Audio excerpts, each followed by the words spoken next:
Okay, चलो जी, we are going to discuss about D and F block elements, D and F block.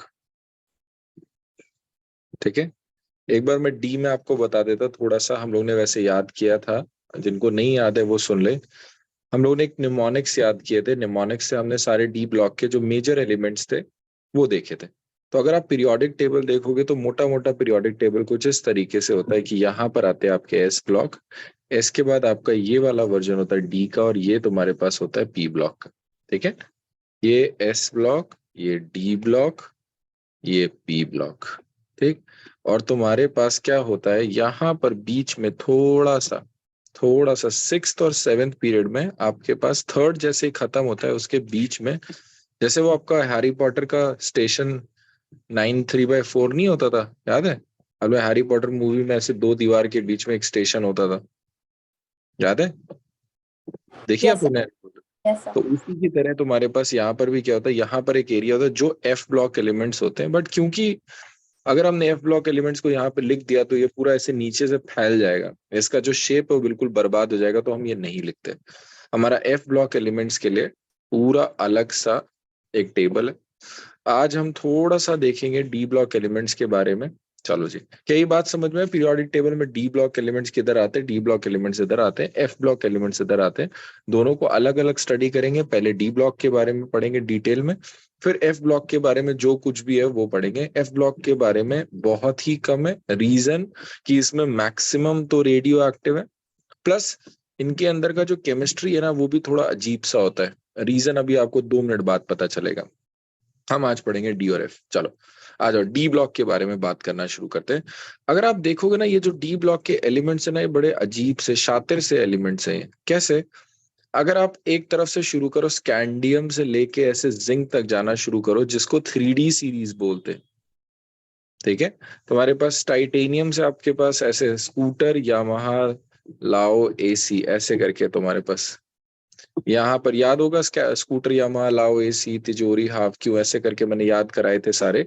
ठीक है, यहाँ से यहाँ तक अगर आप जाओगे तो ये आएगा जिंदगी कबाड़ हो गई, ऐसे करके याद किया था हमने, जिंदगी कबाड़ हो गई, ये पूरा खत्म, ऐसे करके जा रहे।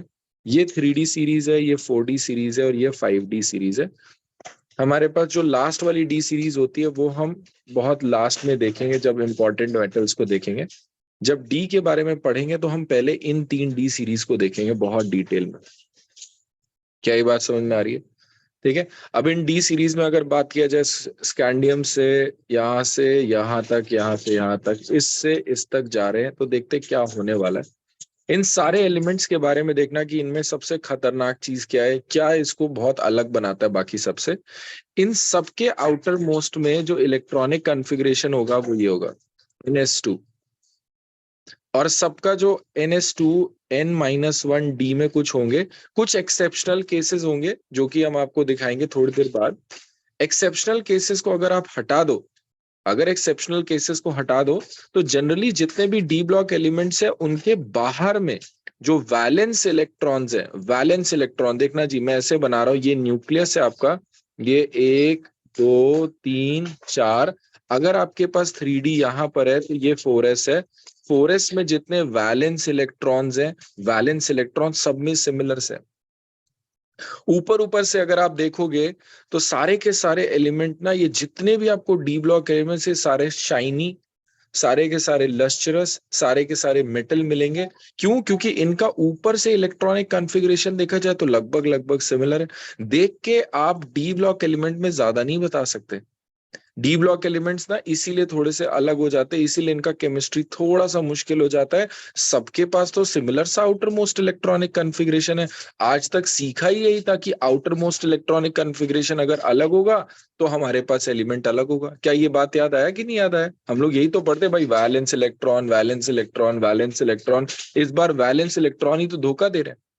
तो सारा का सारा केमिस्ट्री यहाँ पे बदलने लग जाता है। फिर अगर आप थोड़ा सा डीप डाइव करो इसमें कि क्या ये सर दिक्कत कहाँ पे आ रही है, तो दिक्कत ये पता चलती है कि इनके पास जो इनर पॉकेट है, इस इनर पॉकेट में डिफरेंट डिफरेंट इलेक्ट्रॉन्स हैं। आई बात समझ में? जो इनर पॉकेट है इसका 3D वाला, इसमें डिफरेंट डिफरेंट इलेक्ट्रॉन्स है। इसकी वजह से इनकी जितनी भी प्रॉपर्टीज है वो बिल्कुल अलग अलग आ रही। बहुत सारी प्रॉपर्टीज अलग आ रही हैं।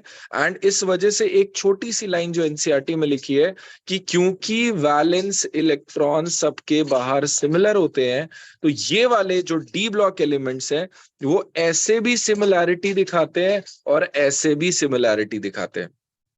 हम लोगों ने ऐसी सिमिलैरिटीज तो बहुत पढ़ा भाई, ग्रुप की सिमिलैरिटीज तो होती हैं। आप lithium, sodium, potassium, rubidium, caesium को ले लोगे, इनके बीच में बहुत सारी सिमिलैरिटीज है बिकॉज दे आर एक ग्रुप के एलिमेंट।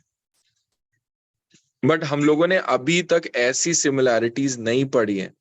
ऐसी सिमिलैरिटीज क्योंकि पॉसिबल नहीं थी, क्योंकि वैलेंस इलेक्ट्रॉन बदल रहे थे, तो आप मेटल से नॉन मेटल जा रहे थे तो चीजें बदल रही थी। बट यहां पर हम ऐसे करके भी सिमिलैरिटीज पढ़ेंगे। आर वी क्लियर कि हम पढ़ने क्या जा रहे हैं? क्या किसी को भी ये जो मैंने बातें बताए उसमें डाउट है? No sir. No sir. ठीक है, ओके ओके। चलो जी, तो पहले तो इसमें हम और एक इम्पॉर्टेंट बात पढ़ लें। पहले तो हम इसमें फिर से मैं आपको थोड़ा सा एक इसका एक है ना, एक क्या कहते हैं उसको, रीकैप करेंगे। पहले तो न्यूक्लियर पुल के बारे में थोड़ा सा जल्दी जल्दी समझेंगे। न्यूक्लियर पुल क्या होता है? न्यूक्लियर पुल को जेड से डिनोट करते हैं। And nuclear pull is basically जितना भी न्यूक्लियस होता है आपके पास, न्यूक्लियस के अंदर जितने भी प्रोटॉन है, न्यूक्लियस के अंदर जितने भी प्रोटॉन है जेड करके, उसको जेड से डिनोट करते हैं। न्यूक्लियस से याद है ना, एटॉमिक नंबर किससे डिनोट किया जाता है? जेड से करते हैं कि नहीं करते? Number of protons inside nucleus is denoted by Z. ये जितने भी प्रोटॉन होंगे, ये आउटर मोस्ट इलेक्ट्रॉन जितने होंगे उनको खींच रहे होंगे। हमें आउटर मोस्ट इलेक्ट्रॉन से सबसे ज्यादा मतलब होता है, क्योंकि outer most electron chemical properties decide करते हैं। आउटर मोस्ट इलेक्ट्रॉन सबसे जरूरी होते हैं। ठीक है, तो आउटर मोस्ट इलेक्ट्रॉन के हिसाब से अगर आप देखोगे तो आउटर मोस्ट इलेक्ट्रॉन पे इन पे पुल लग रहा होगा। तो जो भी आउटर मोस्ट इलेक्ट्रॉन पे पुल लगता है उसको बोलते हैं nuclear pull. Am I clear? Nuclear pull क्या होगा? जितने भी होंगे, अगर दो होंगे तो दो पे लग रहा होगा, तीन होंगे तो तीन पे लग रहा होगा। The pull exerted by nucleus on the outermost electrons is known as nuclear pull. Are we clear? nuclear pull क्या होता है? Yes sir. Yes sir. ठीक है, okay. Now next is shielding effect. बहुत इंपॉर्टेंट है शील्डिंग इफेक्ट। ठीक है, आपको फिर से रिवाइज करा रहा हूँ शील्डिंग इफेक्ट। शील्डिंग इफेक्ट को डिनोट करते हैं सिग्मा से, आधा ना हिंदी में बोला जाए तो। ठीक है, शील्डिंग इफेक्ट होता क्या है? बहुत लॉजिकल सी चीज है। अंदर भी इलेक्ट्रॉन भरे होते हैं एटम्स के, है ना। अंदर भी इलेक्ट्रॉन्स अगर भरे होते हैं तो ये अंदर के जो इलेक्ट्रॉन्स होते हैं ये बाहर वाले इलेक्ट्रॉन्स पे ड्यू टू सिमिलर चार्ज इन पे धक्का लगाते हैं। अंदर के इलेक्ट्रॉन्स बाहर वाले इलेक्ट्रॉन पे धक्का लगाते हैं। अब ये बात आता है सर अंदर वाले ही क्यों लगाते हैं? बेटा बाहर वाला भी अंदर को लगाएगा तो कोई फर्क पड़ेगा? नहीं। अंदर वाला और अंदर हो जाएगा, उससे क्या फर्क पड़ेगा? कोई प्रॉपर्टी बदलेगी नहीं। हम आयनाइजेशन बढ़ते हैं वो भी नहीं बदलेगी, इलेक्ट्रॉन गेन बढ़ते हैं वो भी नहीं बदलेगी, कुछ बदलेगा ही नहीं। तो अंदर की तरफ फोर्स देख के करोगे क्या? हम देखते हैं कि इसको जब धक्का पड़ रहा है तो हो सकता है ये इलेक्ट्रॉन बाहर जल्दी निकल जाए। अगर जल्दी निकल जाए तो क्या पता मेटालिक कैरेक्टर बढ़ जाए। आई बात समझ में? तो हमें इसका अंदर से कितना फोर्स पड़ रहा है, कितना रिपल्शन पड़ रहा है, ये मैटर करता है। पर बाहर से अंदर क्या हो रहा है कुछ मैटर नहीं करता। तो हम ये देखते हैं कि न्यूक्लियस इसे कितना खींच रहा है और अंदर वाले इलेक्ट्रॉन इसे कितना धक्का दे रहे हैं। जो अंदर वाले इलेक्ट्रॉन इसको धक्का दे रहे हैं उसको क्या बोलते हैं? Shielding effect. Are we clear जो शील्डिंग इफेक्ट होता है? Yes sir. ठीक है, yes sir. Repulsion by inner shell electron, repulsion by inner shell electrons, inner shell electrons. अब एक रिपल्शन वाली बात को देखना। ठीक है, जो शील्डिंग इफेक्ट है, कौन कितना ज्यादा रिपल्शन देगा हम उसको देखने जा रहे हैं। आपको शील्डिंग इफेक्ट का एक और तरीका बताया था। आप ऐसे समझ सकते हो कि यहाँ पर क्या हो रहा है, इसको सोचने का तरीका समझना। ये न्यूक्लियर पुल यहाँ तक पहुंचने की कोशिश कर रहा है, बट ये अंदर के इलेक्ट्रॉन इसको शील्ड करे, शील्ड की तरह काम करे। कि मान लो कि सर यहां तक 100 यूनिट का न्यूक्लियर पुल पहुंचना था, 100 यूनिट का, बट अभी कितने यूनिट का न्यूक्लियर पुल पहुंच रहा है? मान लो 80। क्यों? क्योंकि 20 कैंसिल आउट हो गया ना सर। अंदर के इलेक्ट्रॉन ने जो धक्का दिया उसकी वजह से जो न्यूक्लियर पुल लगना चाहिए था उससे कम लग रहा है। अंदर के इलेक्ट्रॉन शील्ड की तरह काम कर रहे हैं। इसको शील्डिंग इफेक्ट या स्क्रीनिंग इफेक्ट भी बोलते हैं। कई बुक्स में इसको स्क्रीनिंग इफेक्ट करके लिखा हुआ है, एक ही बात होती है। क्या कोई डाउट है इसमें? ठीक है। अब सबसे शील्डिंग इफेक्ट, हाँ जी ठीक है ना, कोई कुछ पूछ रहा था? ओके ठीक है। शील्डिंग इफेक्ट का जो ऑर्डर जाता है वो जाता है एस, फिर पी, फिर D and F.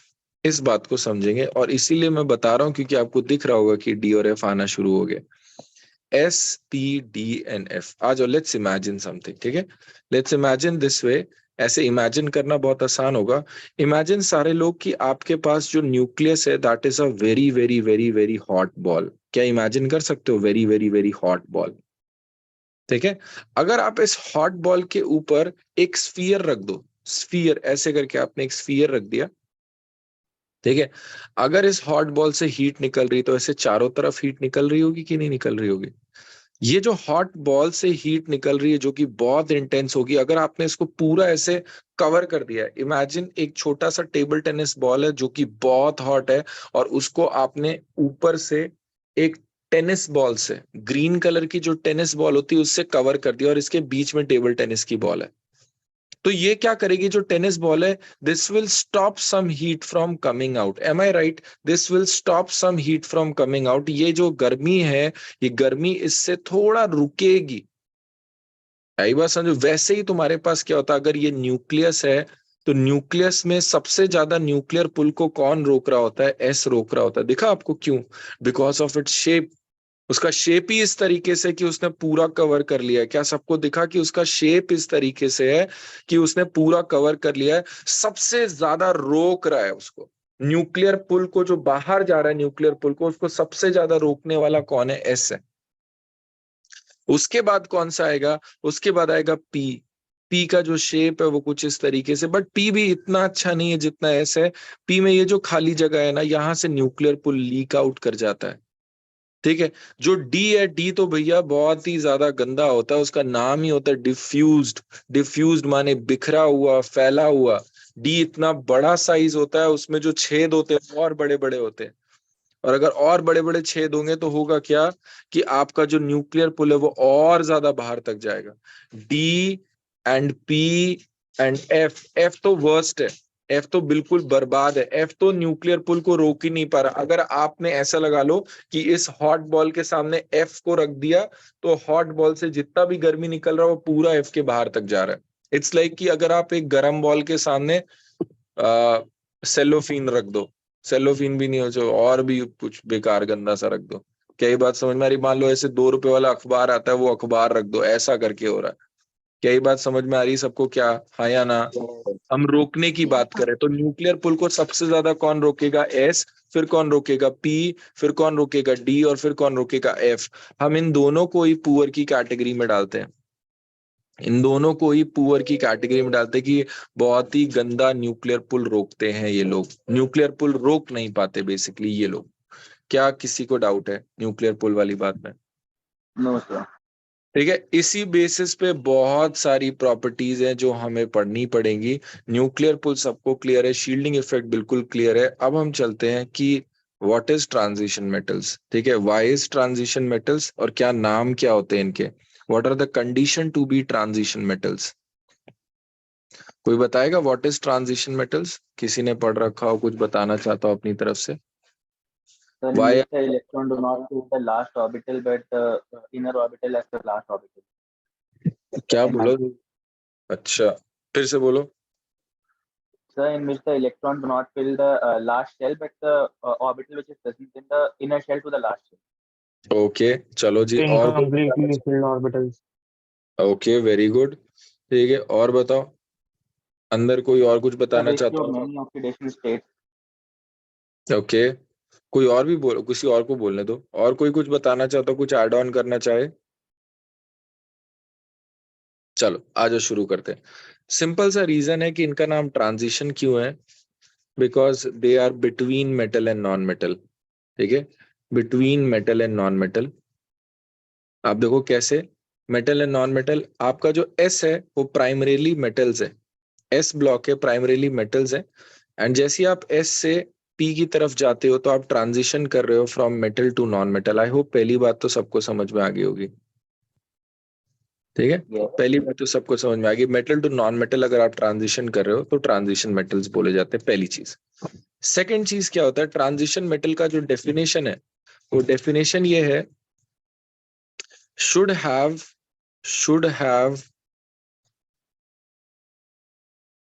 partially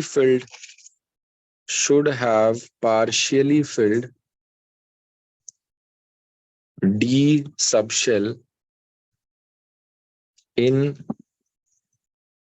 ground state or in oxidation state or in general oxidation states या common oxidation state, in common oxidation state। बहुत छोटी सी बात है पर बहुत बड़े इसके एप्लीकेशन है। आपको लग रहा होगा ये पता नहीं क्या लिख दिया इन्होंने, ठीक है, आज समझते हैं। देखो जी, पहली चीज तो आपको जो पहला क्वेश्चन ही आता है पहले पेज से वही आता है, जो जिंक, कैडमियम और मरकरी है, these are pseudo transition elements, या सूडो ट्रांजिशन मेटल्स। ठीक है, आपको जो लिखना है, सूडो है, नकली है, ये नकली होने का रीजन समझ लो। इनका नॉर्मल अगर इलेक्ट्रॉनिक कॉन्फ़िगरेशन करोगे तो भी 3d10 4s2 आएगा, इसका अभी भी 4d10 5s2 आएगा, 4d10 5s2, और ये आएगा 5d10 और 6s2। इसका अगर कॉमन ऑक्सीडेशन स्टेट जाओगे तो भी ये 3d10 आता है Zn2+ में। ठीक है, ये भी तुम्हारे पास क्या है, Cd2+ भी तुम्हारे पास क्या है 5d10 4d10, Hg2+ भी तुम्हारे पास क्या है 5d10। इनका डी कभी भी पार्शली फिल है ही नहीं, इनका डी कभी भी पार्शली फिल है ही नहीं।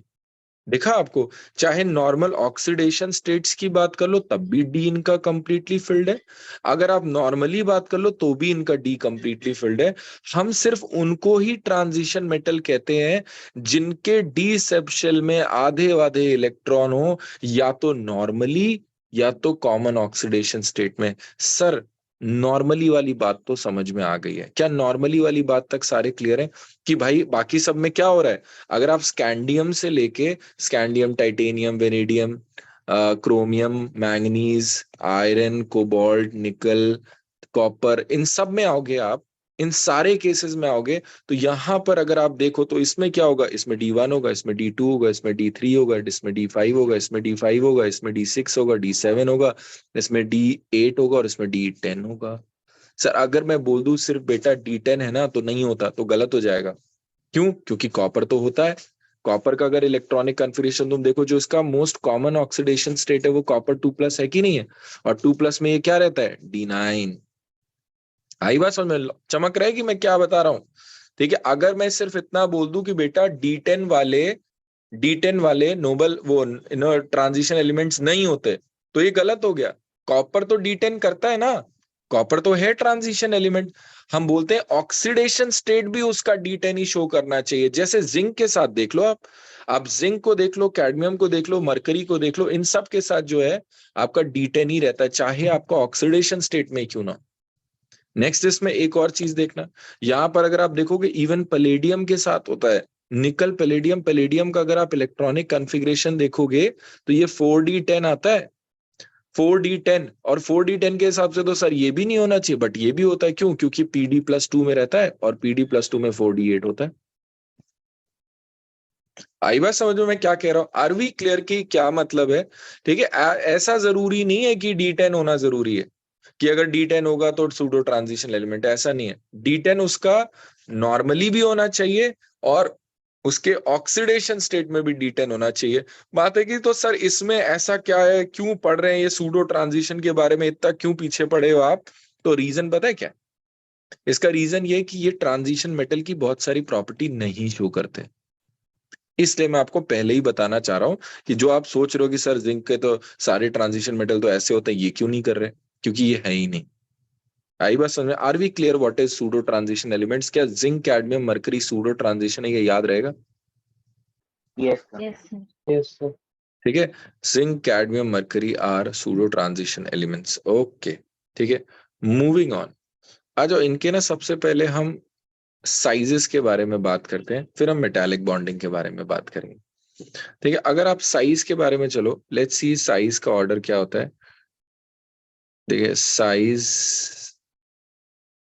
Order of size, order of size in 3D, 4D and 5D। बहुत इंपॉर्टेंट सा ग्राफ है, आपको एनसीईआरटी मिलेगा।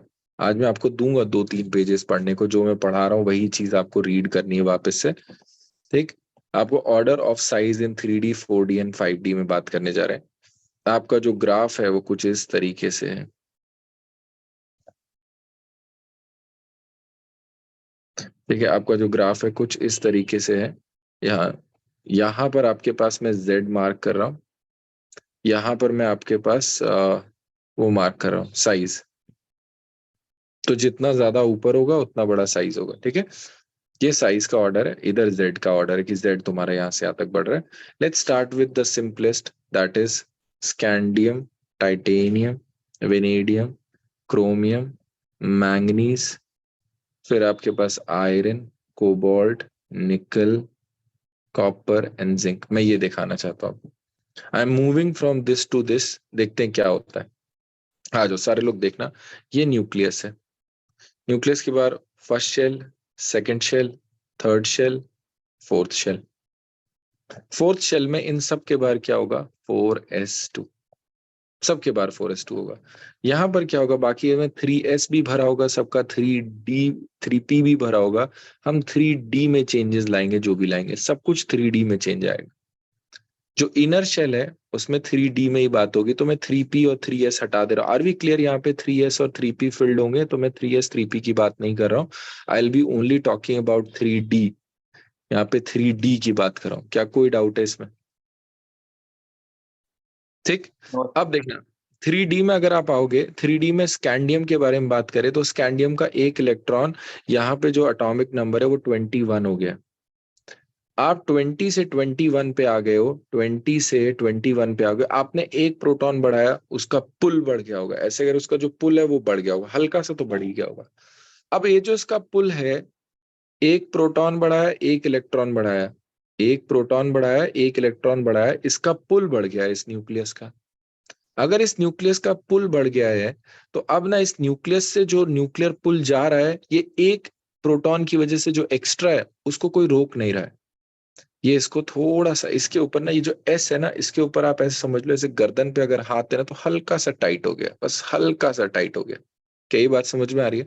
फील हो रहा है ना एग्जैक्टली क्या हो रहा है, कि एस पे है ना, तो अब उसको हाथ, अभी तक हाथ ऐसे दूर था, अब ना हाथ ऐसे गले पे आ गया। ठीक है, न्यूक्लियस का जो पुल है वो थोड़ा सा बढ़ता हुआ। आप जैसे ही यहाँ पर एक और इलेक्ट्रॉन बढ़ाओगे, अगर आप एक और इलेक्ट्रॉन बढ़ाओगे तो ये हो जाएगा आपके पास 22। अब ना दो प्रोटॉन का जो पुल है वो बिल्कुल ही अनशील्डेड जा रहा है। अनशील्डेड का मतलब क्या है, ये जो आप इलेक्ट्रॉन डी में ऐड कर रहे हो, हम जानते हैं कि डी में जो इलेक्ट्रॉन होते हैं वो इसको रिपल्शन नहीं देते, या देते हैं तो बहुत कम देते हैं। क्या ये बात सही है कि नहीं, हाँ या ना? yes, ये इलेक्ट्रॉन बहुत ही कम शील्डिंग करते हैं। अंदर डी के दो इलेक्ट्रॉन है, इतना बड़ा सा डी सब शेल होता है, ये इलेक्ट्रॉन ऐसे फैले हुए हैं, ये ज्यादा रिपल्शन देंगे ही नहीं, इसको धक्का मिल ही नहीं रहा। आपका न्यूक्लियर पुल अप थोड़ा सा और आप अपनी गर्दन पकड़ सकते हो आप लोग, लास्ट तक सब बढ़िया हो जाएगा, है कि नहीं है? जब तक पुल बहुत बढ़ जाएगा तो आप लोग पूरा फील में आप रखना अपने गर्दन पे हाथ। ठीक है, तो हल्का सा आप हल्का सा और दबा सकते हो, बहुत हल्का सा लाइटली ना, कि अब पता चलने लगा है कि किसी ने गर्दन पकड़ी। पहले क्या था, दूर था, फिर आपका हाथ टच हुआ और अब हल्का सा दबने लगा है, कि फील हो गया है कि हाँ न्यूक्लियर पुल बढ़ रहा है। क्या क्या सबको ये बात समझ में आ रही कि नहीं आ रही, हाँ या ना? yes, yes sir. हाँ सर, ठीक है, मैं मजाक कर रहा था, कोई ऐसा करेगा नहीं, मैं सिर्फ बता रहा हूँ। ठीक है, तो है बस, क्या ये जो 4s है इस पे तुम्हारा न्यूक्लियर पुल क्या है, थोड़ा सा बढ़ गया। अब जैसे ही तुमने क्या किया, यहां पर तुमने 23 कर दिया, तुम स्कैंडियम से टाइटेनियम से वेनेडियम आ गए, अंदर 3 इलेक्ट्रॉन हो गए होंगे, आपने पुल बढ़ा दिया। क्या ये बात सही है, 23? हाँ या ना? अब 23 में जो पुल है वो पुल अब इस बार और ज्यादा हो गया है। अगर पुल और ज्यादा हो गया तो 4s पे थोड़ा और प्रेशर लगने लगा होगा। आप देख रहे होगे कंटिन्यूअसली सर क्या होते जा रहा है, कंटिन्यूअसली पुल बढ़ता जा रहा है, और अगर पुल बढ़ता जाएगा तो साइज कम होता जाएगा। क्या दिखा आपको? Size yes come sir. है ना, पुल बढ़ रहा है। अगर पुल बढ़ेगा तो भाई खींचेगा, और खींचेगा तो साइज छोटा होगा, ऑब्वियस सी बात है। ठीक है, खींचेगा तो साइज छोटा होगा। साइज कहाँ तक छोटा होता है वो देखते हैं हम। साइज छोटा होता है आपका पूरा मैग्नीज तक जाता है, मैग्नीज में थोड़ा सा साइज बढ़ता है। आज मैं आपको ये चीज यहाँ पर दिखाता हूँ तो आपको ज्यादा अच्छे से समझ में आएगा। आ जाओ जी, देखना, ये तुम्हारे पास है। देखना तुम्हारे पास क्या, यहाँ पे साइज का ऑर्डर लिखा होगा कहीं पे, अगर आप देखो size size size size size आ ही रहा साइज, देखना 164 इज फॉर स्कैंडियम, 147, 135 एंड 129।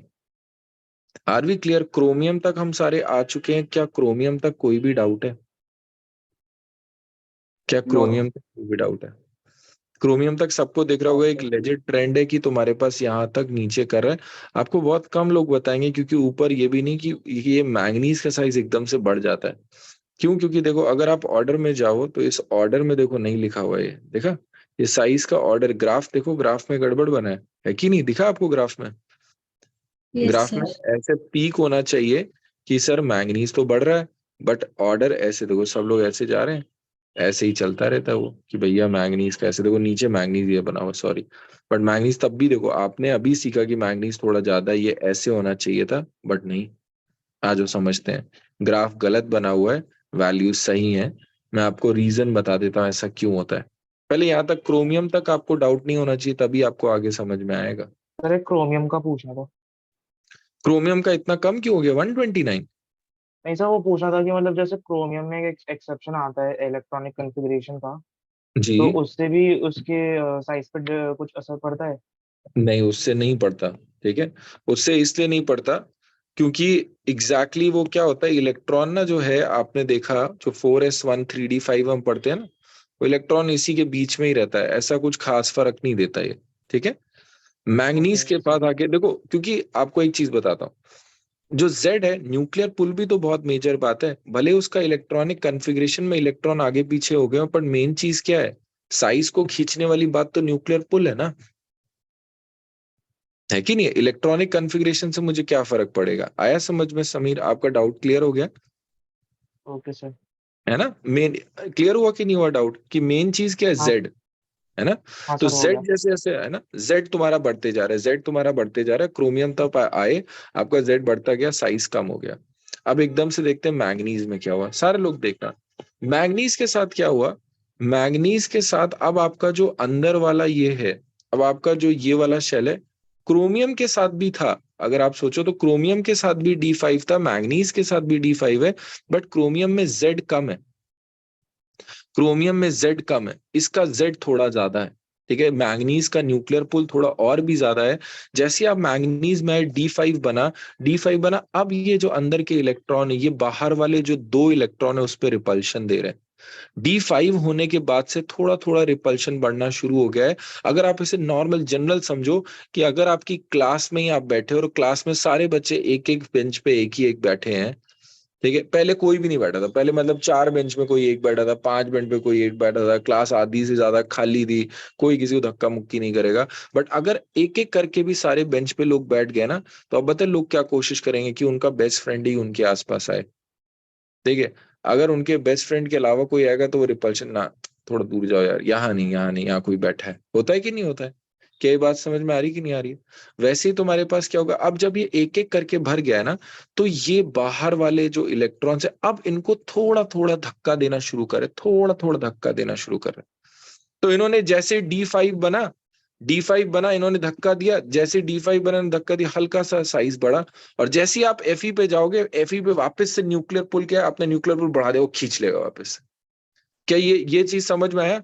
जैसे D5 बना, तो वो न्यूक्लियस यहाँ पे जो 2 इलेक्ट्रॉन इन पे रिपल्शन लगा, जैसे ही आपका D5 बना तो 2 इलेक्ट्रॉन पे रिपल्शन लग रहा है, रिपल्शन थोड़ा ज्यादा लगा, रिपल्शन ज्यादा लगा, हल्का सा साइज बढ़ा, और जैसे ही आप Fe पे आए ना, वापस से एटम ने खींचना शुरू कर दिया, साइज नीचे की तरफ जाने लगा। क्या ये वाली बात समझ में आई कि नहीं आई? यस नहीं सर। आई? यस सर, आ गई। नहीं आई क्या? अगर नहीं आई तो मैं आ गई। दोबारा रिपीट कर सकता हूँ। आगे सारे लोग, बाकी जितने भी लोग हैं, क्या Yes, sir, सबको आ ये गया। बात क्लियर है? Yes sir. Yes yes sir. Sir. Okay okay, ठीक है। तो ये तुम्हारे पास मैंगनीज के साथ है, बट चलो हम जनरल ऑर्डर की बात कर रहे हैं। ठीक है, हम मैंगनीज वाली बात समझ गए। अब आपको ये इतना समझ में आ गया होगा कि मैं यहाँ पे हाईलाइट कराना चाहता हूँ, ये ऑर्डर बहुत तगड़ा गलत कराया जा सकता है किसी से भी। ठीक है, साइज का, कि यहाँ पर आपके पास 137 वैल्यू है, और लोग बोलेंगे सीधे कम होते जा रहा है, कम होते नहीं जा रहा है। ठीक है, क्या मैंगनीज पे थोड़ा बड़ा था बीच में, बट चलो जनरल की बात करते हैं। तो मैंगनीज में तुम्हारे पास जब बड़ा, तो बड़ा बड़ा बड़ा, अब आपके पास क्या ना, ये जो FeCO Ni है ना, ये बहुत इंपॉर्टेंट रेंज है। FeCO Ni, इस FeCO Ni में क्या हो रहा है कि आपका Z तो बढ़ रहा है, जो हमारा Z इफेक्टिव है, इफेक्टिव न्यूक्लियर पुल क्या था कि आपका Z माइनस सिग्मा, कि कितना न्यूक्लियर पुल है और कितना शील्डिंग है। तो जैसे जैसे आप FeCO Ni में आ रहे हो, तो Z भी बढ़ रहा है, और अंदर से रिपल्शन भी बढ़ रहा है। क्यों रिपल्शन बढ़ रहा है? अब तो भाई अंदर इलेक्ट्रॉन आना शुरू हो चुके हैं ना, अब तो ये हाफ फिल्ड फुल फिल्ड से ऊपर हो चुका है, अंदर के इलेक्ट्रॉन ज्यादा हैं, ज्यादा इलेक्ट्रॉन है, तो बाहर हल्का सा तो रिपल्शन बढ़ेगा कि नहीं बढ़ेगा? इस एरिया में Z लगभग लगभग कांस्टेंट होता है, इनका साइज ऑलमोस्ट ऑलमोस्ट सेम निकल के आता है। अगर आप इसमें देखोगे, almost almost, I am not saying कि सेम आएगा, बट ऑलमोस्ट ऑलमोस्ट सेम निकल के आ रहा है, ऑलमोस्ट ऑलमोस्ट। आप देखो कर्व जब ऐसे ना एकदम से स्टीप गिरा, यहाँ पे ऑलमोस्ट ऑलमोस्ट सेम है, और अब इसके बाद उठना शुरू करेगा, वो उठने वाली बात करेंगे। Are we clear? यहाँ पर क्या हो रहा है, यहाँ पर Z भी बढ़ा, यहाँ पर सिग्मा भी बढ़ा।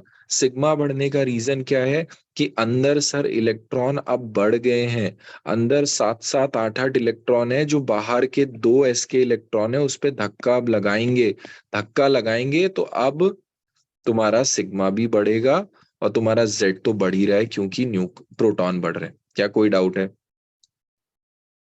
ठीक है, इस रीजन तक आप सीधे देखो, इस रीजन तक तो क्या हो गया, Z बढ़ा, इस रीजन तक क्या हुआ, Z माइनस सिग्मा, दोनों लगभग लगभग बराबर है, Z कांस्टेंट है।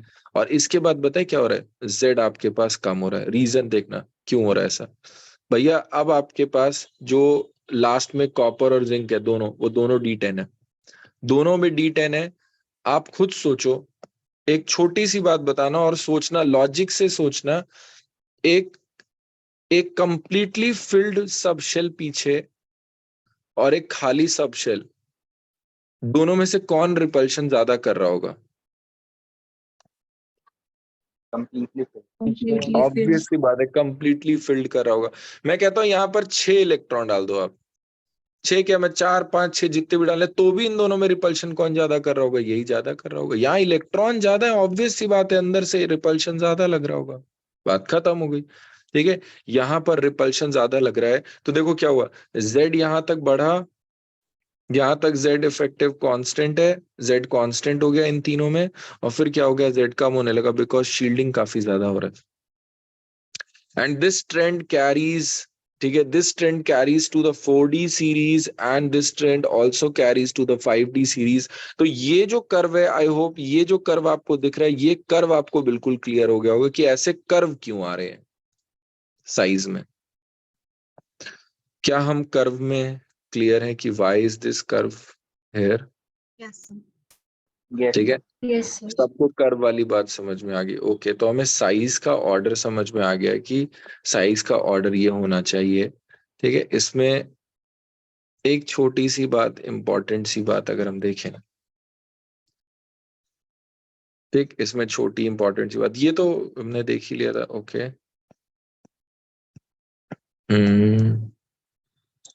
ओके, हाँ, हमें जो अगली बात करनी है, हमने ये वाली बात समझ ली कि ये ऐसे, ये जो हो रहा है, ये जो हो रहा है, ये क्यों हो रहा है, ये हमें बिल्कुल क्लियर हो गया। वैसे ही ऊपर भी हो रहा है, वैसे ही नीचे भी हो, इसके ऊपर भी हो रहा है। बात है कि सर ये जो डिफरेंस है, ये कम क्यों हो गया? देखा आपको, ये जो डिफरेंस है, ये ऐसे कम क्यों हो गया इतना सा? इस डिफरेंस के बारे में बात करते हैं। ठीक है, देखो जी हमने ये पढ़ा है अभी तक और ये चल भी रहा है और ऐसा होना भी चाहिए था। जैसे जैसे आप डाउन द ग्रुप जाते हो, moving down the group, shell size increase करता है। शेल साइज करो, शेल नंबर बढ़ते हैं, है कि नहीं है? अगर शेल नंबर बढ़ते हैं तो आपके पास ये फर्स्ट है, ये सेकंड है, ये थर्ड है, ये फोर्थ है, ऐसे करके साइज बढ़ता था, होता था कि नहीं होता था? है।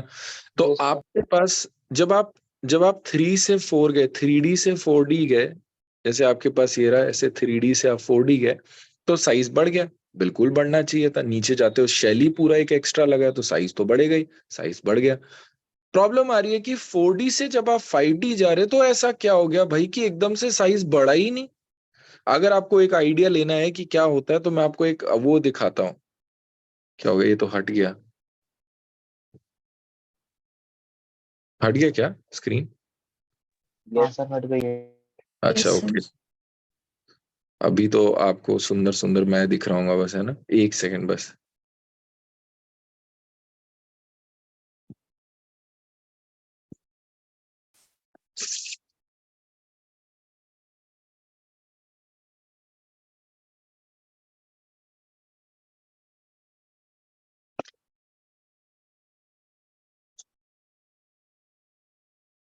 चलो जी, ये आपके पास एक आइडिया, ये देखो। आप इस वैल्यू याद नहीं करना, ये सब समझने के लिए सिर्फ, ठीक है। देखना जी, आपके पास जब आप कैल्शियम वाले ग्रुप में होते हो तो जब नीचे जाते हो तो कैसे बढ़ रहा है साइज, देखा?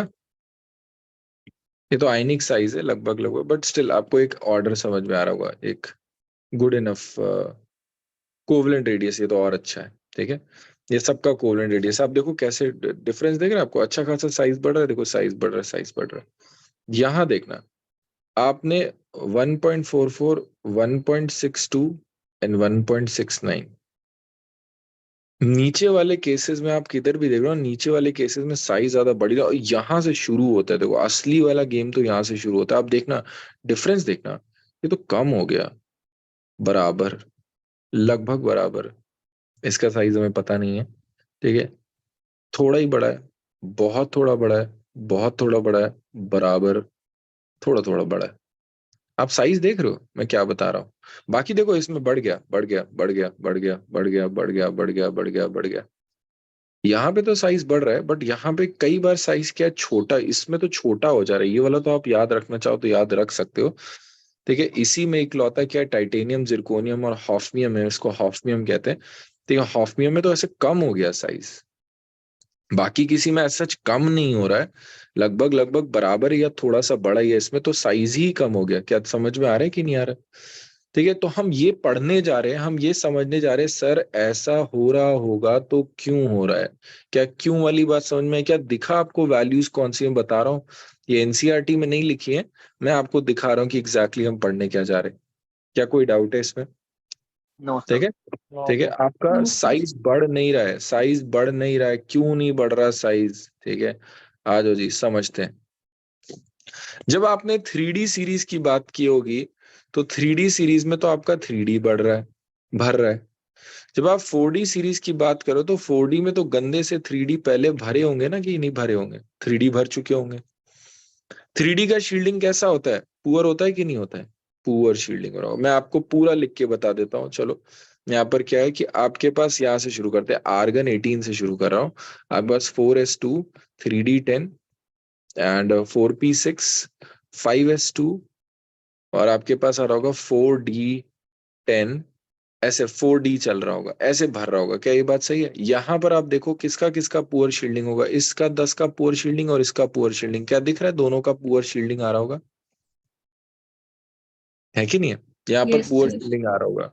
तो आपके पास ऐसे 1 2 3 4 5 ऐसे चल रहा है, तो ये वाले का यहाँ का भी पुअर शील्डिंग लग रहा है और आपके पास इस वाले का भी पुअर शील्डिंग रहा है, दो दो शेल का पुअर शील्डिंग लग रहा है। तो इस वाले पे जो इलेक्ट्रॉन पे पुल होगा वो काफी ज्यादा लगेगा। अगर आप इसी को आप 5D सीरीज में जाओगे तो 5D सीरीज में तो आपका बिल्कुल दिमाग ही खराब हो जाएगा। क्यों? आपके पास ऐसे है argon 18, 3s2, 4s2, 3D10, 4s2, 3D10, 4p6, 5s2, 4d10, ठीक है, 4F14, 4F14 आपके पास आएगा, सॉरी 4F नहीं आएगा, यहाँ पे नहीं आएगा, 5P6, 6S2, 4F14, 5D10 या 5D चल रहा होगा उस समय। आया समझ? आप देखना कितने का गंदा शील्डिंग है, इसका शील्डिंग गंदा, इसका शील्डिंग गंदा, इसका शील्डिंग तो बिल्कुल खत्म है, घटिया एक नंबर का। ठीक है, आपके पास एक first shell, second shell, third shell, fourth shell ऐसे करके चल रहा है।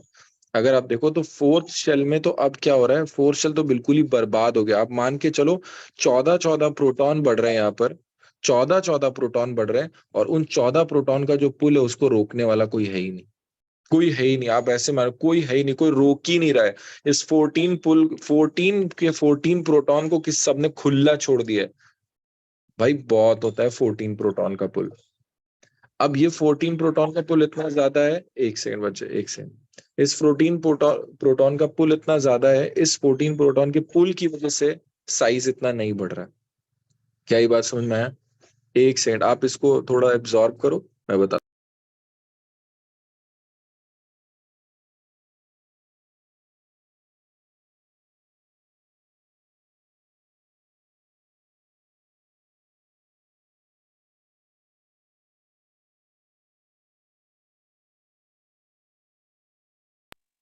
हाँ भाई, आर वी क्लियर? हम क्या बात कर रहे थे? ठीक है, पक्का समझ में आया क्या हुआ? इसको बोलते हैं जी, इसको बोलते हैं lanthanoid contraction. Lanthanoid contraction, lanthanoid contraction is जब साइज कॉन्ट्रैक्ट, सही है ना कॉन्ट्रैक्शन का स्पेलिंग? Yes. इस गलत लिख दिया? Yes, sir. चलो जी ठीक है, लैंथेनॉइड कॉन्ट्रैक्शन की हम बात करें तो लैंथेनॉइड कॉन्ट्रैक्शन क्या हुआ, जब साइज नहीं बढ़ रहा आपका एक लिमिट के बाद, और ये लैंथेनॉइड कॉन्ट्रैक्शन की वजह से कि आपका जो 4F, due to poor shielding of 4F, जो साइज में इंक्रीज होना चाहिए था, जो साइज में इंक्रीज होना चाहिए था वो इंक्रीज बिल्कुल नहीं हो पा रहा है, बिकॉज न्यूक्लियर पुल इतना ज्यादा है तो साइज बिल्कुल छोटा हो जाता है। तो आप ना ये वाला पैराग्राफ अभी बैठ के तुरंत मेरे सामने पढ़ो, यहां से शुरू करो, यहां पे खत्म करो, कोई डाउट होगा मुझसे पूछो, फिर हम आगे पढ़ें।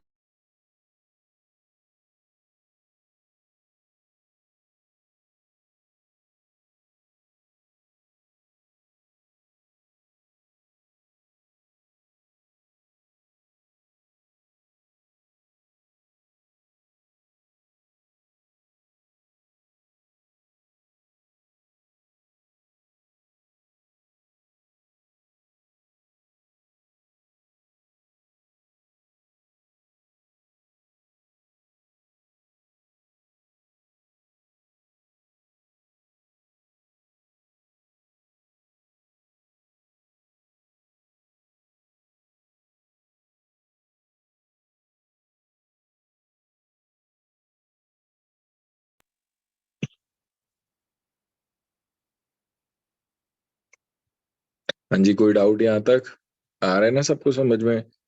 इतना मुश्किल नहीं है चैप्टर, जहाँ आपको 4 से 5 बातें पता चल गई बस खत्म हो जाता है चैप्टर।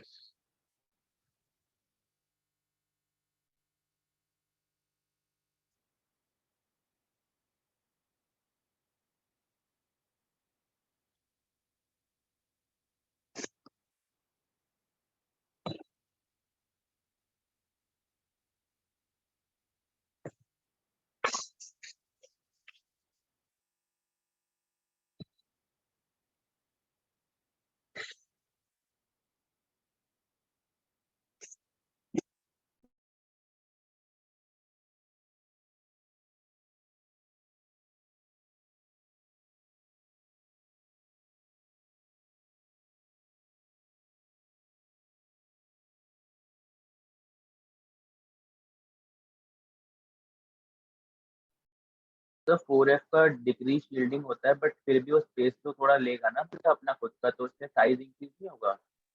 किसमें? सर मतलब एफ ऑर्बिटल का जैसे शील्डिंग कम होता है, लेकिन फिर भी उसका अपना स्पेस तो होगा एटम में, तो फिर साइज तो इंक्रीज होना चाहिए ना। आप ऐसे सोच रहे हो कि सिर्फ बाहर का सोच रहे हो, आप पूरे एटम का सोचो ना। पूरे एटम को कॉन्ट्रैक्ट कर लेगा वो। जब पूरे एटम को छोटा कर देगा तो आपके पास फिर तो बाहर वाले के लिए साइज बन ही जाएगा ना। अंदर से एटम छोटा हो रहा है कि अंदर से सब कुछ खिसके छोटा हो गया। क्लियर? जो Yes, 1s था वो और पास हो गया, 2s और पास हो गया, तो सब कुछ पास आ गया, तो बाहर वाला और पास आ सकता है। और वैसे भी बच्चे आप याद करो, एटम में तो पूरा एम्प्टी स्पेस ही होता है। yes sir.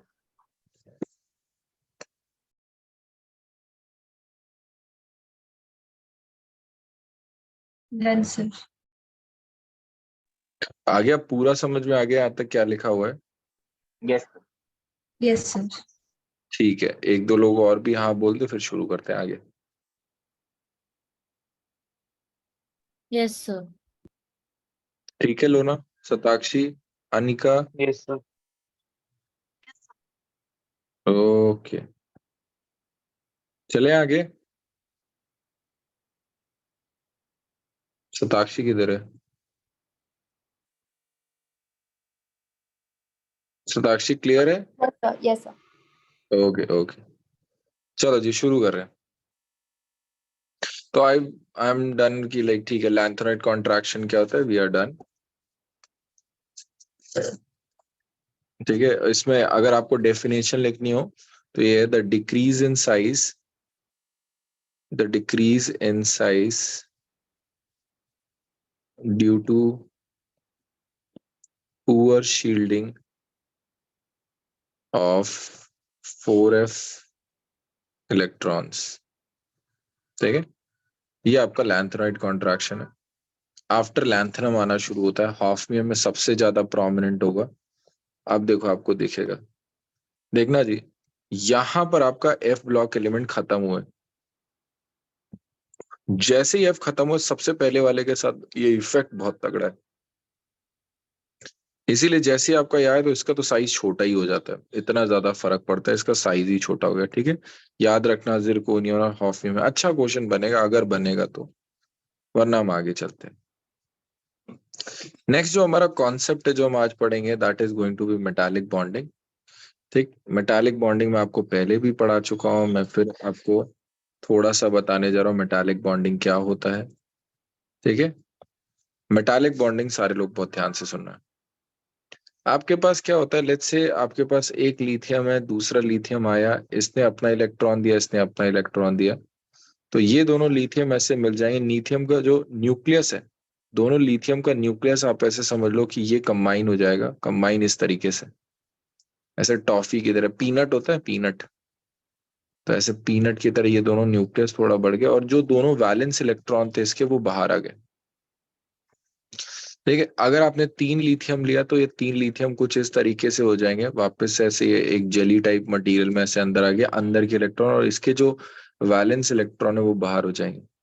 आई बात समझ में कि मेटालिक बॉन्डिंग कैसे होता है? 4 होंगे तो तुम्हारे पास lithium lithium lithium lithium lithium चारों इधर हो जाएंगे, और ये आपके पास जो इनके वैलेंस इलेक्ट्रॉन है वो बाहर हो जाएंगे। कुछ ही होता है। तो मेटल का कर्नल समझते हो आप लोग? कर्नल के बारे में हमने बात किया होगा। कर्नल होता है inner shell electrons plus nucleus, inner shell electron plus nucleus, chemical bonding में ये शब्द दिया हुआ है, इसको बोलते हैं कर्नल। Yes, तो sir. कर्नल ऐसे कर्नल कंबाइन हो जाते हैं और बाहर के इलेक्ट्रॉन ऐसे आ जाते हैं। ये जो मेटालिक बॉन्डिंग है, मेटालिक बॉन्डिंग समझ में आया कैसा हो रहा है, हो क्या रहा है? वैलेंस इलेक्ट्रॉन बाहर की तरफ रहते हैं और न्यूक्लियस न्यूक्लियस कंबाइन कर जाते हैं। क्या किसी को डाउट है मेटालिक बॉन्डिंग कुछ एक आइडिया कैसे हो रहा है? ये हमारे कोर्स में नहीं है, थोड़ा सा बता रहा हूँ ताकि आपको चीजें आसानी से समझ में आएंगी। क्या कोई डाउट है इसमें? No sir. ठीक है, आ जाओ। आप देखना इसी में मेटालिक बॉन्डिंग दो बातों पे डिपेंड कर रहा है। ठीक, metallic bonding depends on two things. Metallic bonding दो बातों पे डिपेंड कर रहा है। First is metallic bonding is depending upon number of electrons, number of electrons taking part in metallic bonding, number of electrons taking part in metallic bonding। आपके पास अगर metallic bonding में number of electron ज्यादा होंगे तो मैं ये कह सकता हूँ लेट्स से कि ये दो मेटल जो आ रहे हैं वो ऑर्बिटल ओवरलैपिंग से आ रहे होंगे कि नहीं आ रहे होंगे? भाई जो शेयरिंग होता है, शेयरिंग तो ऑर्बिटल ओवरलैप से होता है कि नहीं होता है? तो अगर आपने 2 इलेक्ट्रॉन शेयर कराए तो आपका ओवरलैपिंग ज्यादा हो रहा होगा कि नहीं हो रहा होगा? हाँ या ना? अगर 3 इलेक्ट्रॉन शेयर कराए तो 3 के लिए भाई ओवरलैपिंग और भी ज्यादा हो रहा होगा। तो ओवरलैपिंग जितना ज्यादा होगा उतना इलेक्ट्रॉन शेयर हो रहा होगा। Number of electrons taking part in metallic bonding अगर ज्यादा होंगे तो वो शेयरिंग ज्यादा कर रहे होंगे, और अगर वो शेयरिंग ज्यादा कर रहे होंगे तो बॉन्ड उनका ज्यादा स्ट्रांग होगा। क्या ये बात सही है कि नहीं? Yes, sir. Yes, ठीक है, sir. इलेक्ट्रॉन ज्यादा, मेटालिक बॉन्ड का जो स्ट्रेंथ होगा वो ज्यादा हो जाएगा। ठीक है, नेक्स्ट है तुम्हारे पास साइज। अगर साइज ज्यादा होगा, ठीक है, अगर साइज ज्यादा होगा तो मेटालिक बॉन्ड का स्ट्रेंथ कम हो जाएगा। एक सेकंड रुकना बच्चे।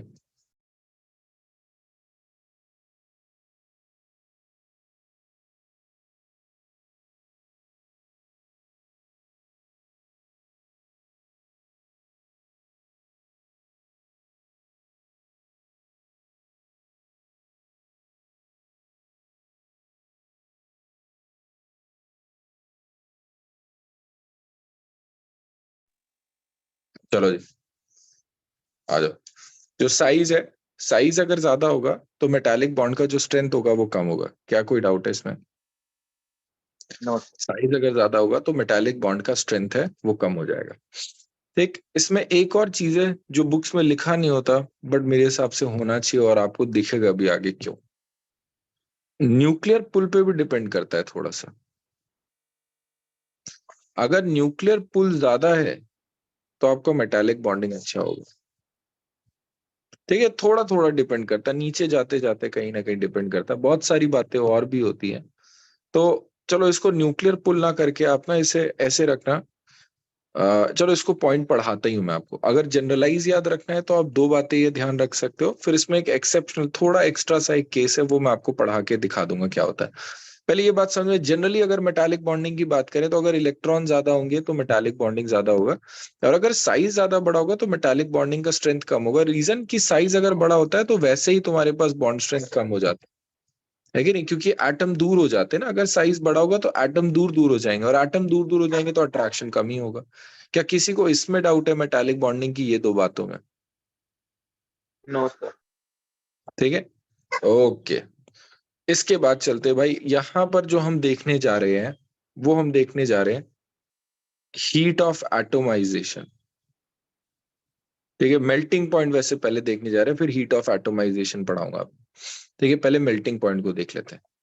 मेल्टिंग पॉइंट, तो मेल्टिंग पॉइंट बेसिकली क्या है? Melting point force of attraction के लिए नहीं होगा। जितना ज्यादा फोर्स ऑफ अट्रैक्शन होगा उतना ज्यादा मेल्टिंग पॉइंट होगा। बिल्कुल सही बात है। तो अगर आप यहाँ पर एक ग्राफ देखो, जो कि ये ग्राफ है, तो इस ग्राफ में अगर आप देखोगे मेल्टिंग पॉइंट वाले ऑर्डर को, तो ये सबसे पहले शुरू करते हैं 3D के लिए शुरू करते हैं। मेल्टिंग पॉइंट किस पे डिपेंड करेगा? मेल्टिंग पॉइंट मास वास पे भी डिपेंड करेगा भाई। मेल्टिंग पॉइंट जो होगा वो वेट पे भी डिपेंड करेगा, अगर वेट ज्यादा होगा तो मेल्ट कराने में ज्यादा मेहनत लगेगी। क्या ये बात सही है कि नहीं है? तभी ये देखो 3D का, फिर 4D का, फिर 5D का। ये समझ में आ रहा है ये क्यों है? Yes, sir. 3D का कम, इनका वेट कम है, फिर 4D का, फिर 5D का। ठीक है, एक जनरल बात किया जाए तो इस वजह से इनका ज्यादा है।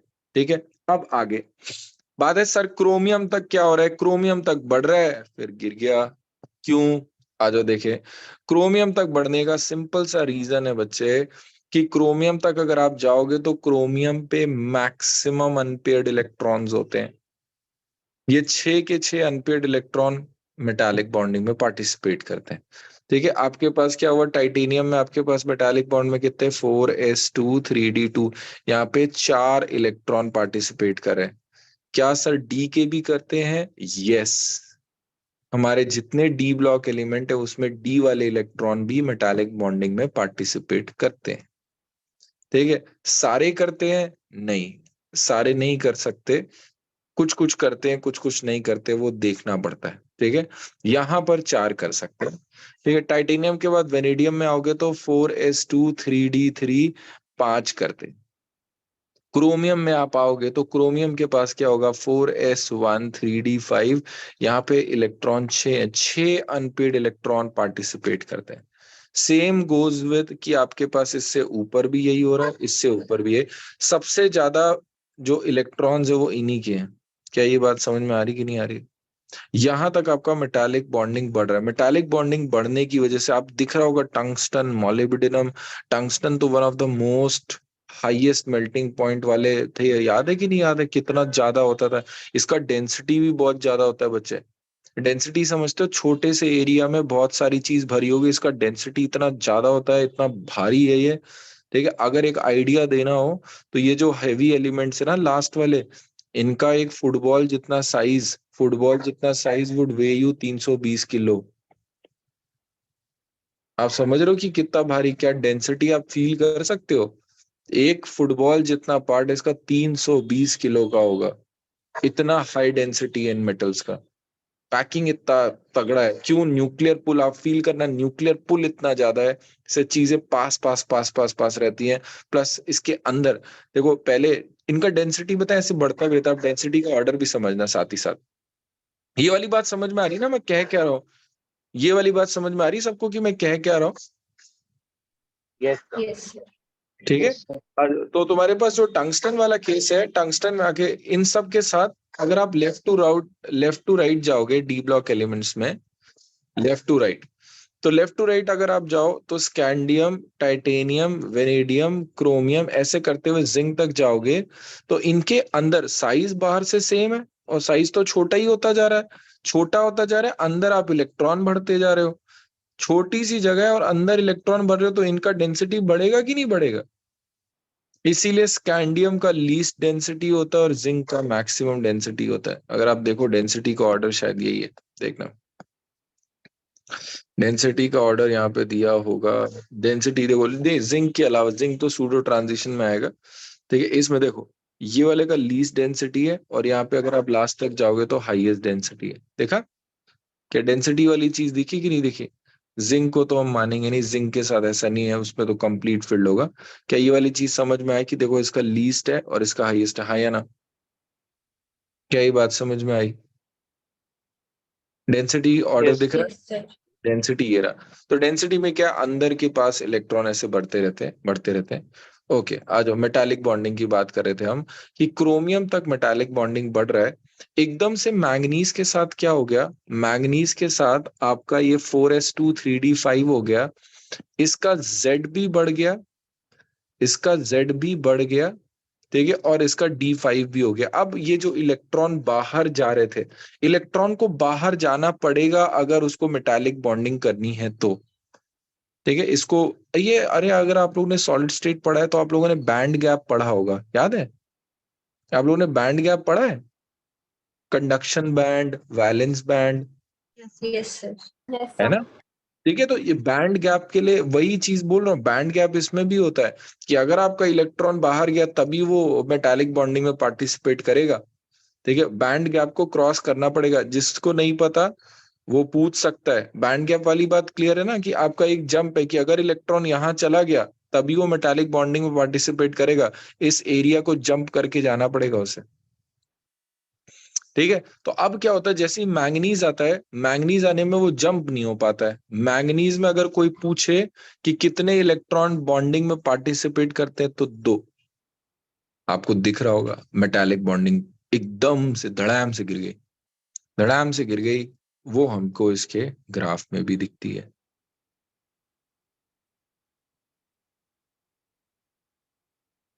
देखा सबको? ये देखो यहीं पे लिखा हुआ है TC and MN contains half filled d orbital, so more amount of energy required to delocalize the metal या delocalize the electron। ठीक है, so cannot form strong metallic bond। क्या ये बात समझ में आया? Yes, sir. पक्का? कोई डाउट है इसमें? तो ये वाला एक बार फिर से समझ लीजिए। फिर से बता दूं क्या? क्रोमियम तक क्लियर है समीर? क्रोमियम तक कोई डाउट? नहीं सर, वहां तक नहीं। ठीक है, ओके। आपके पास ये याद रखो, आप इसको सिंप्लीफाई करो कि जितने ज्यादा इलेक्ट्रॉन होंगे उतना ज्यादा मेटालिक बॉन्डिंग होगा। मैंगनीज में आपका जो इलेक्ट्रॉन है वो सिर्फ 2 पार्टिसिपेट करता है बच्चे। क्यों? D5 हो गया है। अब बोलो सर यहाँ भी D5, इसके D5 में और इसके D5 में अंतर है। ठीक है, ये D5 प्योर अच्छा वाला D5 है, ये हुआ है नेचुरल प्रोसेस से D5 हुआ है। ठीक है, तो हमारे पास ये जो D5 है, D5 से इलेक्ट्रॉन को निकालना, हाफ फील्ड है ना, तो हाफ फील्ड से इलेक्ट्रॉन नहीं निकलता, ये मेटालिक बॉन्डिंग में पार्टिसिपेट नहीं करता। मेटालिक बॉन्डिंग में पार्टिसिपेट करने के लिए मान लो अगर इलेक्ट्रॉन यहाँ पर है, तो इन इलेक्ट्रॉन्स को जंप करके थोड़ा बाहर तक जाना पड़ेगा, तो जो इलेक्ट्रॉन यहाँ से यहाँ पहुंच गया वही मेटालिक बॉन्डिंग में पार्टिसिपेट करेगा। जो D5 होते हैं मैंगनीज के, वो वाले 5 इलेक्ट्रॉन ऊपर नहीं जाते। क्या ये बात समझ में आई? यस सर, क्रोमियम में D5 इतना स्टेबल नहीं होता। नहीं, क्रोमियम का D5 वैसा नहीं है। ठीक है, यस क्रोमियम का सर, D5 वैसा नहीं है जैसा Mn का D5 है। क्लियर? यस सर, हो गया। चलो जी, आ जाओ, इसको और थोड़ा सा देखते हैं फिर मैं आपको जाने दूंगा। तो ये अब आपके पास क्या है, वापस से जैसे ही आपने देखा, अब इलेक्ट्रॉन फिर से बढ़ जाएंगे। फिर से कैसे बढ़ जाएंगे? आपके पास देखना जी, आपको ये वाली बात भी समझ में आ रही होगी कि ये जो न्यूक्लियस है, ये अपने इलेक्ट्रॉन को बाहर जाने से भी रोक रहा होगा। ये वाली बात भी समझ में आ रही है ना कि ये इलेक्ट्रॉन, मान लो ये इलेक्ट्रॉन ऐसे ये बैंड गैप है, बट सारे इलेक्ट्रॉन थोड़ी ना ऐसे बैंड को तोड़ जाएंगे। इधर का न्यूक्लियर पुल भी तो कुछ होगा कि नहीं होगा? ये भी तो मना करोगे थोड़ी ना ऐसे कि इलेक्ट्रॉन, हाँ इलेक्ट्रॉन चले जाओ, बहुत बढ़िया चले जाओ, बाहर चले जाओ, ऐसा नहीं होगा ना। नहीं रोके, वो रोकेगा कि नहीं रोकेगा? हाँ या ना? हाँ या ना? रोकेगा। हाँ सर। है ना, बिल्कुल रोकेगा। सारे इलेक्ट्रॉन थोड़े ना ऐसे, तो फिर सारे इलेक्ट्रॉन कूद कूद के मेटालिक बॉन्डिंग करने चले जाए। एक लिमिट होता है कितने इलेक्ट्रॉन जा सकते हैं, कितने नहीं। क्रोमियम में मैक्सिमम जा सकते थे, Mn में एकदम से कम हो गए थे, आयरन में फिर थोड़े से बढ़े, उसके बाद लगभग लगभग कांस्टेंट रहेंगे। और ये आपका ऑर्डर ऐसे बनने लगा। क्या ये बात समझ में? कॉपर, और तुम्हें तुम्हें दिख रहा होगा कॉपर में क्या हो गया, कॉपर में तो D10 हो गया ना, वहां पे वापस से क्या हो जाएंगे, 2 इलेक्ट्रॉन पार्टिसिपेट करेंगे। तो ये पूरा का पूरा जो मेल्टिंग पॉइंट का ऑर्डर है, ये आपके पास सारा का सारा उसी बात पे डिपेंडेंट है कि आपका कितना अच्छा मेटालिक बॉन्डिंग हो रहा है। आज का होमवर्क आज का होमवर्क है आपको कि पहला पेज, दूसरा पेज, ठीक है, जनरल इलेक्ट्रॉनिक कॉन्फ़िगरेशन में आपको बता दूं, जितने भी डी हैं वैसे तो मैं आपको पहले पढ़ा चुका हूं, बट स्टिल N-1 D 1 से 10, N-1 D 1 से 10 के बीच में। ठीक है, और जो NS होता है इसका, जो कि पहले आता है, ठीक है, NS 0 से 2। अगर 0 से 2 लिख रहे हो तो ये पैलेडियम के हिसाब से है, वरना NS 1 से 2, N-1 D 10, ये जब लिखते हो आप लोग तो ये किसके हिसाब से होता है? ये क्रोमियम के हिसाब से होता है। कैसे सर? देखो जी, आपको दिखा देता हूँ। पैलेडियम का जो इलेक्ट्रॉनिक कॉन्फ़िगरेशन देख लो, उसके S में 0 होते हैं और D में 10 होते हैं। ठीक है, आपको यही, तुम्हें आज यही एनालाइज करना है, तुम्हें इसको हाईलाइट करना है, तुम्हें देखना अच्छा सर ये गड़बड़ है, इसको हाईलाइट कर लिया, ये गड़बड़ है, ओके इसको हाईलाइट कर लिया। तो जो भी इलेक्ट्रॉनिक कॉन्फ़िगरेशन आज आपको गड़बड़ दिखे इसमें, आपने वो हाईलाइट करना है इससे। वैसे तो मैंने आपको ये भी याद कराया ही होगा जब मैंने आपको पढ़ाया होगा, अगर नहीं है तो आप मुझे याद दिलाना, मैं इसको और आगे बताऊंगा। ये वाला पेज, ये वाला पेज एंड ये वाले पेज तक, आज एटॉमिक साइज यहाँ तक आप पूरा इस पेज तक आप रीड करके आओगे, इसमें और भी चीजें बची हैं, यहाँ तक आप करके आओगे। ठीक है, आपने ये करना है, इसको हम पहले डिस्कस करेंगे, इस पे मैं छोटे मोटे क्वेश्चन पूछूंगा पहले 4 पेज पे, फिर हम इसको आगे चलेंगे, आगे चैप्टर पढ़ेंगे। ठीक है जी, किसी ने कुछ पूछना है तो पूछ सकता है रुक के, वरना आप रुक जा सकते हो। नेक्स्ट, मेल्टिंग पॉइंट में टंगस्टन के बाद इंक्रीज क्यों हो रहा है? टंगस्टन के बाद इंक्रीज क्यों हो रहा है? मतलब वो इतना रैपिडली डिक्रीज क्यों नहीं? कम ही हुआ था फिर डिक्रीज ही होता चला गया। यहाँ पे ना, ये टंगस्टन तक तो वही है ना आपका, टंगस्टन तक अनपेड इलेक्ट्रॉन बहुत ज्यादा है, फिर उसके बाद अनपेड इलेक्ट्रॉन कम होना शुरू हो गए। इनकी इलेक्ट्रॉनिक नहीं सर, कॉन्फ़िगरेशन जैसे तो ये देखो। बाकी दो में बोलो सब बाकी बाकी दो। दो में एकदम से गिरे फिर थोड़े से और इंक्रीज हुए, ऐसे अच्छा इसका बाकी, ग्राफ है। अच्छा ओके ओके, अच्छा बाकी दो में आप ऐसे सोचो ना कि टेक्नीशियम और मैग्नीज के साथ तो यहाँ पे कम हो रहा है, रीनियम में कम क्यों नहीं हुआ? है ना, यस सर। यहाँ पर रीनियम में कम इसलिए नहीं हुआ बच्चे, क्योंकि एक छोटी सी बात थी जिस बात को मैं बता रहा था कि एक्स्ट्रा है। देखना, this is an important factor in accounting for the occurrence of much more frequent, मतलब ज्यादा metal metal bonding in compounds of heavy transition metals. आपके पास ये जो ट्रांजिशन मेटल रीनियम है ना, रीनियम के साथ ऐसा प्रॉब्लम नहीं हो रहा। रीनियम में जो बैंड गैप का प्रॉब्लम था वो नहीं है। इवन इन सब में बैंड गैप का जो प्रॉब्लम है वो थोड़ा कम है कंपेयर टू इनके साथ। आई बात समझ में? इसको डिटेल में बताऊंगा, इस पैराग्राफ में ये बात लिखा है, ठीक है। आई वांट कि आप लोग ऐसे क्वेश्चंस करो। कोई डाउट है इसमें? आगे आपको समझ में आया ये शिका जो मैं बताना चाह रहा हूँ? ठीक है, जो ये वाले सर होते हैं आगे। इनमें थोड़ा ज्यादा होता है। अभी वो रीजन क्या है वो हम आगे देखें। और कोई डाउट बताओ, और अगर आपने देखना रुक के 2 मिनट पूछ सकते हो आप लोग, किसी को भी डाउट हो तो।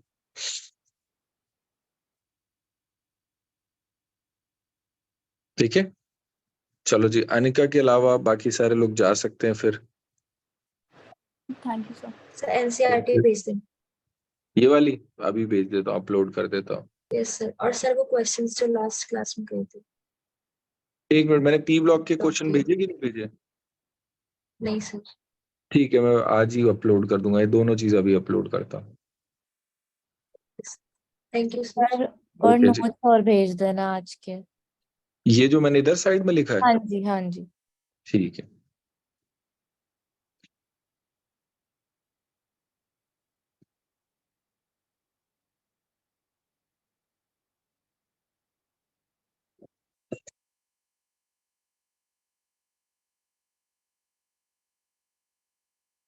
Bye bye Sameer.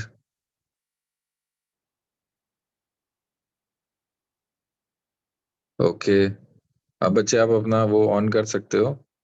Yes. Camera भी ऑन करूँ? हाँ और क्या। अच्छा ठीक है, 1 मिनट।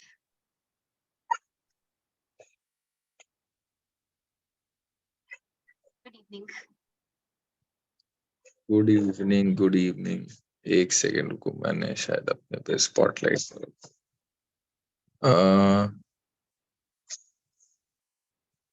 ये मैं आपको कैसे देख पाऊंगा वैसे? आपकी रिकॉर्डिंग अभी भी ऑन है वैसे, जस्ट फॉर इन्फॉर्मेशन। ओके,